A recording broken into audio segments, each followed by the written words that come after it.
In this video, we're going to be doing problem 19 from chapter 17 in Reingold's book, and it's just a synthesis. He tells you need to synthesize this compound from this one.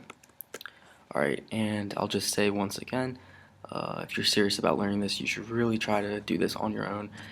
So give it a go and give it like a serious effort. Okay, so the first thing I would do whenever I see this is I'm going to see this pattern here that we've been seeing lately, where we've got an oxygen, then a carbon, and another oxygen. Okay. Whenever I see that, I immediately think, oh, we did a reaction with an epoxide, because I know that whenever I do something reacting with an epoxide, I always end up with this oxygen leaves and becomes that one, and then whatever you reacted it with will have an oxygen on the other end.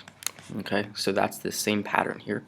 But I also know that every time I do that, I always end up with an alcohol, okay, not this ketone. Okay, so that seems a little different this time, but that's not too bad because I can just go back a step and say if I have an alcohol, I can make it into a ketone doing an oxidation step. Alright, so I could have came from this compound, and to do that reaction I'm just using sodium chromate and sulfuric acid. Okay, now that I have this, that looks like what we're used to with the epoxides. So I can say, okay, that would have came from a compound where I had an epoxide. Okay, and then, so this bond is that one, and then going around the ring, I'm just seeing 1, 2, 3 carbons, and then I see this oxygen, and this time it's a little different because I formed a ring, so the oxygen is on this compound itself. Okay, and now the only question is, did it come from an alcohol in acid, or was it the anion in just the the anion under basic conditions? Okay, so all I have to do to decide that is, did I attack the more or less substituted side of the epoxide? Okay, so this one's the more, that one's the less, and hopefully it's obvious that I attacked this spot, okay, because those this is where the oxygen's bonded to, right along that bond. Okay, so that means I must have been under basic conditions. So this is the compound I want, not the alcohol. And to make this anion, I'm coming from the alcohol,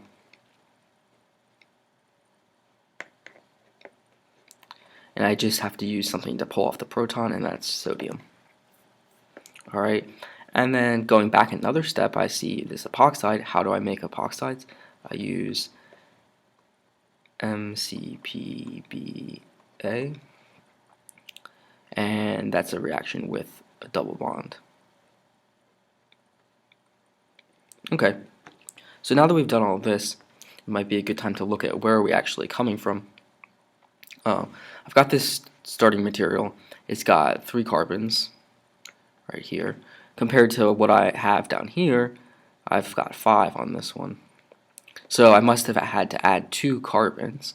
And to do that, the only reaction I know as of now is a reaction with some acetylide anion.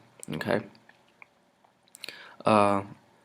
something with a good leaving group, like a halide, and that would give me this compound. Okay, so that's a good way to put on 2 extra carbons. And I see I already have a good leaving group. I've got the bromine, so maybe I can simply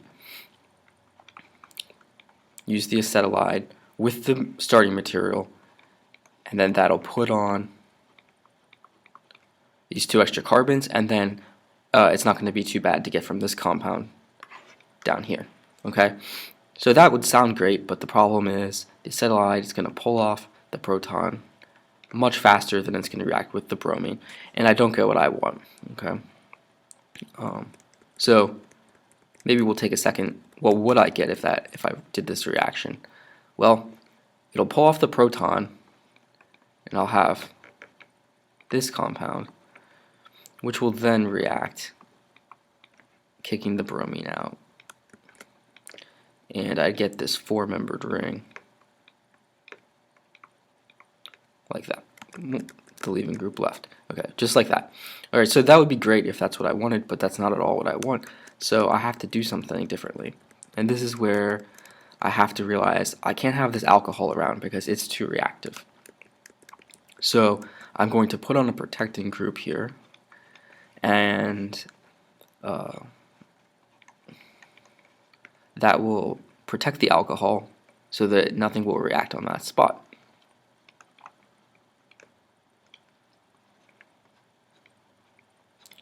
Alright, so I've transformed the alcohol into this ether here, and ethers are not reactive, so I can now do the next couple steps that I want without anything interfering.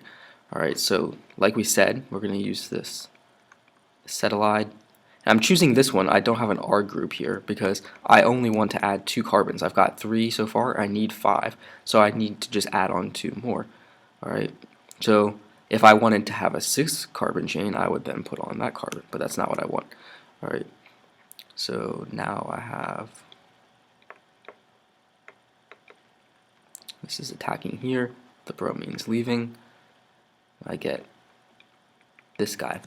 Okay, so I've got a triple bond and I want to get to a double bond. Well, that's not too hard. We know reactions to do that. We have to do a reduction or hydrogenation with H2 Lindlar,